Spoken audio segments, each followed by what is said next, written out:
अस्सलाम वालेकुम नादरीन, आप यूट्यूब चैनल देख रहे हैं। मैं इमरान खान हूँ। सबसे पहले इमरान खान साहब के हवाले से जो अदालत से खबर है वो मैं आप तक पहुंचा देता हूँ। इसमें दो मुअज़्ज़िज़ जज साहिबान थे इस्लामाबाद हाई कोर्ट के, उनके सामने केस लगा हुआ था इमरान खान साहब को अस्पताल मुंतकिल करने के हवाले से, और दोनों जज साहिबान ने जो है वो बड़ा मायूस कुन फैसला दिया। यानी जो सोच कर गई थी इमरान खान साहब की फैमिली या उनके वकला, वैसा नहीं हुआ बल्कि उसका उलट हो गया। ये उम्मीद करके गए थे कि अरबाब मोहम्मद ताहिर साहब और सोमरू साहब जो दोनों जज साहिबान हैं वो इमरान खान साहब के इलाज के लिए उनके डॉक्टरों को भी इजाजत देंगे, फैमिली को भी इजाजत देंगे और उनको अस्पताल मुंतकिल भी किया जाएगा। यानी तीन उसके अंदर मेन चीजें थी दरखास्त के अंदर। नंबर एक, शिफा अस्पताल में मुंतकिल किया जाए, अदालत ने मुस्तरद कर दिया। नंबर दो, जाती मुआलिजीन तक इमरान खान साहब को रसाई दी जाए, यानी उनके जाती मुआलिजीन उनके इलाज के अमल में शामिल हों, अदालत ने मुस्तरद कर दिया। नंबर तीन, जो इमरान खान साहब की फैमिली है उनको इमरान खान साहब तक इलाज के मामले में भी रसाई दी जाए, ये कहा गया। लेकिन इसको भी मुस्तरद कर दिया गया, बल्कि सिर्फ ये कहा गया कि जेल रूल्स के मुताबिक फैमिली को सिर्फ बताना जरूरी है। जब पूछा गया तो फैमिली को बताया था, तो कहा जी बुशरा बीबी को बता दिया था। यानी बुशरा बीबी जो जेल के अंदर बंद है उनको आगाह कर दिया जाए, उतना काफी है ताकि बाहर किसी को इन्फॉर्मेशन ही ना मिले। जजों ने बड़ी बेबसी वाला फैसला दिया। ऐसा दिखाई देता है कि पूरा सिस्टम जकड़ा हुआ है, और वो तो जकड़ा हुआ है। और इमरान खान साहब एक मरतबा नहीं कई मरतबा ये बात कह चुके हैं कि फैसला सड़कों पे होगा। ये बात पाकिस्तान तरीके इंसाफ को जितनी जल्दी समझ आ जाए या पाकिस्तानियों को जितनी जल्दी समझ आ जाए उतनी जल्दी ये मसला हल हो जाएगा। जब तक इमरान खान साहब के साथ अवामी ताकत खड़ी नहीं होगी आकर, देखें लोग खड़े तो हैं लेकिन मामला बन नहीं रहा। लोग ये फैसला नहीं कर पा रहे कि उन्होंने कब निकलना और कैसे निकलना है, या उन्हें निकालने वाले जो हैं वो कोई लाया अमल नहीं दे पा रहे। अगर तो ये फैसला सड़कों पे होना है तो फिर आज हो जाए या 10 साल के बाद हो जाए, होना तो ये सड़कों पे। और इमरान खान साहब इस बारे में कई मरतबा कह चुके हैं। अब सिर्फ जो अदालती ऑर्डर है उसमें एक चीज है कि एक नया बोर्ड तश्कील दिया जाए डॉक्टरों का, और जो डॉक्टर है वो इमरान खान साहब के डॉक्टरों से राब्ते में रहे और बोर्ड फैसला करे कि इमरान खान साहब को अस्पताल लाना है या नहीं लेकर आना। इमरान खान साहब की जो फैमिली के साथ मुलाकातें, वो तो एक लार्जर बेंच पहले ही फैसला दे चुका है, और वो जो लार्जर बेंच का फैसला उसके ऊपर अमल दरामद हुआ ही नहीं। यानी जो अमल दरामद होना था उसके ऊपर तो अमल दरामद नहीं हुआ। इमरान खान साहब की और उनकी फैमिली की मुलाकातें नहीं हो रही, लार्जर बेंच का फैसला भी नहीं माना जा रहा। तो ये बेंच भी कोई फैसला दे देता तो क्या गारंटी थी कि माना जाता। मेरे ख्याल जजों ने अपनी भी इज्जत बचाई है कि जो कहा जाता है वैसा फैसला दे दिया जाए, जैसा माहौल है वैसा फैसला दे दिया जाए। नवाज शरीफ को याद होगा, आपको अदालत गारंटियां मांगती थी और नवाज शरीफ को स्टाम्प पेपर के ऊपर पाकिस्तान से बाहर रवाना कर दिया था सजा याफ्ता मुजरिम को। फिर वो 4 हफ्ते का कहकर 4 साल तक वापस ही नहीं आया। नवाज शरीफ के लिए ये अदालतें कुछ और थी, इमरान खान के लिए ये अदालतें कुछ और है। और उसकी वजह यह है कि नवाज शरीफ और उस वक्त का आर्मी चीफ जनरल बाजवा अंदर से मिले हुए थे, और मौजूदा जो कैदी हैं इमरान खान साहब ये आसिम मुनीर के साथ मिले हुए नहीं है। यानी आसिम मुनीर से कोई हाथ मिलाने के मूड में नहीं है। इस तरह की खबरें दी जाती है। नजम सेठी ने कहा कि 4 जर्नैल है रिटायर, वो कोई जाते हैं इमरान खान साहब से मिलने के लिए, दावा किया गया, और वो इमरान खान साहब को मनाने की कोशिश कर रहे हैं। खुद से तो जा नहीं सकते, लाजमी बात है कि भेजने वाले ही भेजते हैं। जब फैमिली नहीं मिल पा रही तो ये 4 रिटायर्ड जर्नैल कैसे जाके मिल सकते हैं। वैसे इन खबरों का कोई सर पैर है नहीं। कुछ ये भी बताया जा रहा है कि बैरून मुल्क से पाकिस्तानी आए थे, उन्होंने आकर भी कोशिश की है इमरान खान साहब की, उनको मनाने की, कोई मामला हल करने की, लेकिन इमरान खान साहब किसी किस्म की डील पे आमादा नहीं हो रहे।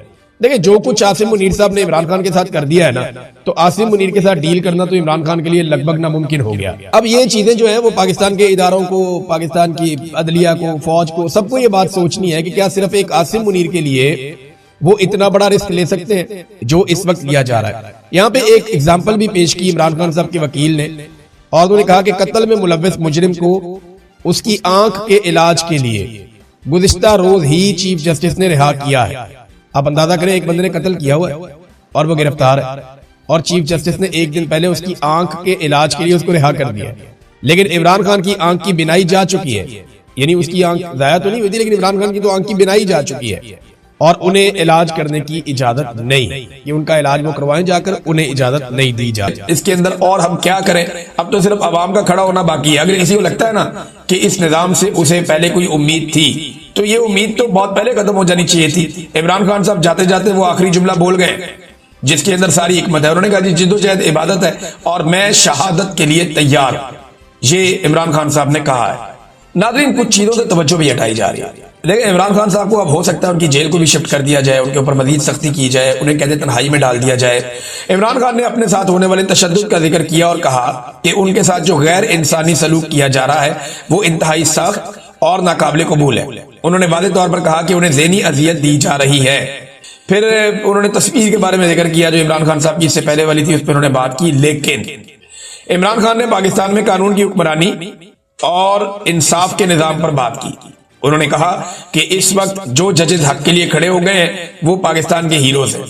याद रखें, तारीख में एक बाब 2007 में भी गुजरा था जब डिक्टेटर के साथ बहुत सारे जजेस खड़े हो गए थे जिन्हें पीसीओ जजेस कहा जाता था, जबकि जो जजेस उस डिक्टेटर के खिलाफ खड़े हुए थे उन्हें हीरोज माना जाता था और आज तक उन्हें हीरो ही समझा जाता है।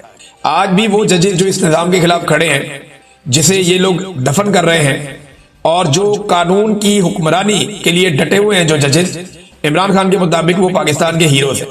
और ये पीसीओ जजेस हैं जो हुक्मरानों के अहकामात पर फैसले लिखकर दे रहे हैं, जैसे कि आज जज ने लिख कर दिया। वही पीसीओ जजेस हैं। कौम को जमीर वाले जजेस और बेजमीर जजेस में फर्क करना होगा, क्योंकि इस वक्त पाकिस्तान में जुल्म का निजाम का साथ देने वाले यही पीसीओ जजेस हैं। यानी इन जजेस को उन्होंने एक मरतबा फिर पीसीओ जजेस करार दिया। फिर इमरान खान साहब ने कहा कि जब मैं किसी शख्स का नाम लेता हूं तो अपनी फौज के बारे में कहते हैं कि फौज को कह रहा हूं, नहीं, ये फौज मेरी है, ये पाकिस्तान की फौज है और मैंने कभी भी इसके खिलाफ बात नहीं की है। मैं इदारे के खिलाफ कभी नहीं बोला। फौज मेरी है और ये कौम की फौज है। इसके बावजूद ये कहा जाता है कि इमरान खान ने इदारों पे हमला किया।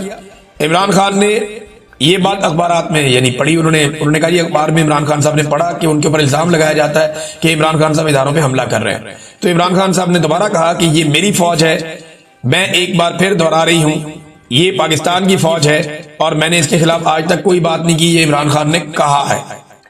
अदालत आजाद नहीं थी बल्कि एक सियासी इंजीनियरिंग का आला कार बन चुकी है।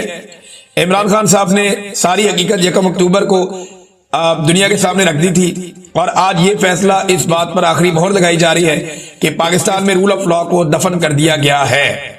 और जनाब बदनुमा तरीन एक स्याह बाब है ये फैसला। देखिए, यहाँ पाकिस्तान में तोशाखाना के कानून में लिखा हुआ है कि आप गाड़ी नहीं ले सकते, बाकी चीजें आप ले सकते, आप कीमत दें, आप वो चीजें ले लें। तोशाखाना में जो चीजें आई उनके पैसे जमा करवाए, चीजें ले लें। इमरान खान ने, बुशरा बीबी ने ये किया। लेकिन तोशाखाना के कानून में लिखा हुआ है कि गाड़ी आप नहीं ले सकते। जिन्होंने गाड़ियां ली उनमें कोई सदर है, कोई चेयरमैन सेनेट है, उनमें कोई जो है वो पाकिस्तान की हुक्मरानी संभाला हुआ। जिन्होंने गाड़ियां ली है उनके खिलाफ कुछ नहीं। वो केस जरा आप देखिए, इमरान खान का केस धड़ाधड़ इन्होंने चलाया जो 2024 में बनाया गया तोशाखाना 2 और उजलत में फैसला सुना दिया गया। जबकि जो गाड़ियों वाला केस है, तोशाखाना से गाड़ियां लेने वाला केस, चाहे नवाज शरीफ है, यूसुफ रजा गिलानी है, आसिफ अली जरदारी है, मरियम नवाज है, वो केस 2019 में बना। आज 6 साल गुजरने के बावजूद उस केस में कुछ नहीं हुआ। 50 से ज्यादा समातें हो चुकी हैं तोशाखाना से गाड़ियां निकलवाने वाले केस में, और तोशाखाना के कानून में लिखा हुआ है कि गाड़ी नहीं निकलवाई जा सकती। नैब बड़ा मुतहर्रिक था माजी में, लेकिन अब ये केस आगे ही नहीं बढ़ रहा। हो ये रहा है कि एफआईए के बाद दोनों केस गए, तोशाखाना 2 वाला भी गया और ये वाला केस भी गया जो 6 साल से चल रहा है गाड़ियों वाला। तो इसमें एफआईए ने आज तक चालान जमा नहीं करवाया, और दूसरी जानिब जो तोशाखाना 2 है इमरान खान के खिलाफ, उसका फटाफट लेकिन आज इंसाफ का एक और कत्ल कर दिया गया। इमरान खान साहब को तोशाखाना 2 के केस में भी सजा सुना दी गई है। पहले देखें हुआ क्या है, इसकी टाइमलाइन देख लें आप। इमरान खान साहब की जो वकला की टीम है उन्हें इन्फॉर्म किया जाता है रात को 8 बजे कि सुबह जनाब तोशाखाना वाला केस लगेगा। बार बार ये केस इससे पहले लगता रहा, कैंसिल होता रहा, तो कंफर्मेशन थी नहीं, लेकिन रात को कंफर्म किया जाता है सुबह केस लगेगा, आप फटाफट पहुंच जाए। अब वकला जो है वो लाहौर में मौजूद है, कोई कहीं मौजूद है, तो सब लोग भागम दौड़ जो है वो कुछ भी करके, धुंध बहुत ज्यादा थी, इसके बावजूद इस्लामाबाद पहुंच गए। फैमिली को अंदर नहीं जाने दिया गया और मखसूस लोगों को अंदर ले जाया गया। वकला को भी अंदर नहीं जाने दिया गया, सिर्फ सलमान सफदर साहब को अंदर जाने की इजाजत मिली। अंदर उन्होंने क्या देखा और जो बाकी लोग हैं सोर्सेज वो क्या बताते हैं कि इमरान खान साहब और बुशरा बीबी जो है वो जो अदालत बनाई गई है अडियाला जेल में, वहां पे मौजूद थे। जज शाहरुख अर्जुमंद वो जज साहब की कुर्सी पे आकर बैठ गए और अभी इस केस के अंदर मजीद कुछ दलाइल और मजीद कुछ शवाहिद सुने जाने थे। यानी अभी केस बाकी था, ऐसा नहीं था कि केस मुकम्मल हो गया। पहले नॉर्मली ये होता है कि अदालत केस को सुनती है, दोनों तरफ के दलाइल सुनती है और दोनों तरफ के गवाहान को सुनने के बाद अदालत किसी नतीजे पर पहुंचती है और फैसला महफूज करती है। बाद में आकर फैसला सुना दिया जाता है। नॉर्मली ये होता है, लेकिन यहाँ पे बड़े अजीबोगरीब तरीके से और उजलत में अचानक जज साहब ने फैसला सुनाना शुरू कर दिया। जो ऐनी शाहिदीन है उनमें से कुछ ने ये बताया कि इमरान खान साहब को जब बुलाया गया तो इमरान खान साहब नहीं उठे और इमरान खान साहब मुस्कुरा रहे थे, वो बुशरा बीबी से बातचीत कर रहे थे और जज ने फैसला सुनाना शुरू कर दिया। इमरान खान साहब मुस्कुराते रहे और जज साहब फैसला सुनाते रहे। जज साहब का जो फैसला है ये टोटल 59 सफहात पर मुश्तमिल है और 32 इसके पैराग्राफ हैं और जज साहब ने इमरान खान को और बुशरा बीबी को 17 साल की मजीद सजा सुना दी है। लेकिन उन्होंने आखिरी पैराग्राफ में लिखा कि जनाब इनमें से एक खातून है और एक की उम्र ज्यादा है, लिहाजा मैं लिहाज कर रहा हूं। ये लिहाज करते हुए उन्होंने तोशाखाना से तोहफा लेने पर इमरान खान को और बुशरा बीबी को 17 साल सजा सुना दी। और ये बात याद रखिएगा कि तोशाखाना का केस ऐसे नहीं है। पहले तो आप ये देख लें कि सजा सुनाई और उसके बाद इमरान खान साहब के साथ मैन हैंडलिंग की गई उनकी एहलिया के साथ, और ये बात इमरान खान साहब की बहनों ने जो इन्फॉर्मेशन बाहर आई उसकी बुनियाद पर कहा कि उन्हें बाकायदा धकेला गया। वहां पे जेल के अंदर पुलिस की भारी नफरी वहां पे मौजूद थी और सलमान सफदर साहब को भी मैन हैंडल किया गया, उन्हें भी खींचातानी की गई ताकि इमरान खान साहब को ज्यादा पैगाम दे ना सके। इमरान खान साहब ने जो पैगाम भिजवाया उनकी बहन की जुबानी वो क्या है ये मैं आपको पहले बता देता हूँ, फिर बाकी चीजें मैं आपके सामने रखता हूँ। अलीमा खानम कहती है कि आज मैं आपको बताना चाहती हूँ कि जैसे सलमान सफदर ने रात को हमें फोन किया, धुंध थी, मैं यहां थी, बहनें लाहौर में थी, कजन भी लाहौर में थे, तो जनाब ये बड़ी मुश्किल से वहां पे पहुंचे और मीडिया को तो इस बात का इल्म है, लेकिन हम अपने नाजरीन को ये बताना चाहते हैं कि यहाँ नाका लगाया हुआ था, अंदर जाने नहीं दिया और पिंडी की तरफ से तकरीबन 1 किलोमीटर पहले एक और नाका लगाया गया था और गोरखपुर की तरफ भी तकरीबन 1 किलोमीटर पहले नाका लगाया हुआ था और ये इस मकाम पर भी नाका लगा हुआ है जहां इस वक्त हम खड़े हुए हैं। फिर उन्होंने कहा पुलिस बहुत ज्यादा तैनात की गई है, जेल के दरवाजे से पहले ही लोगों को पंजाब पुलिस रोक रही है ताकि जेल के दरवाजे पर मौजूद पुलिस तक ये तकनीकी मौके इख्तियार किया जा सके कि फैमिली को अंदर कैसे भेजें, वो तो आए ही नहीं, वहां आएंगे तो भेजेंगे ना, लिहाजा फैमिली को करीब जाने ही नहीं दिया गया। फिर उन्होंने कहा जनाब कि हमें दोनों तरफ से घेर कर रोक लिया गया और ये कहा गया कि आज प्रोसिक्यूशन की जानिब से यानी सरकार की जानिब से रिबटल आएगा, उनकी जानिब से आज जवाब जमा करवाया जाएगा और सजा के बारे में फैसला शायद बाद में सुनाया जाए। इस कौम के सबसे मकबूल लीडर को कैसे इस तरह से मुखातिब कर सकते हैं, अंदाजा करें नाज़रीन कि ये इस वक्त लेवल आ चुका है।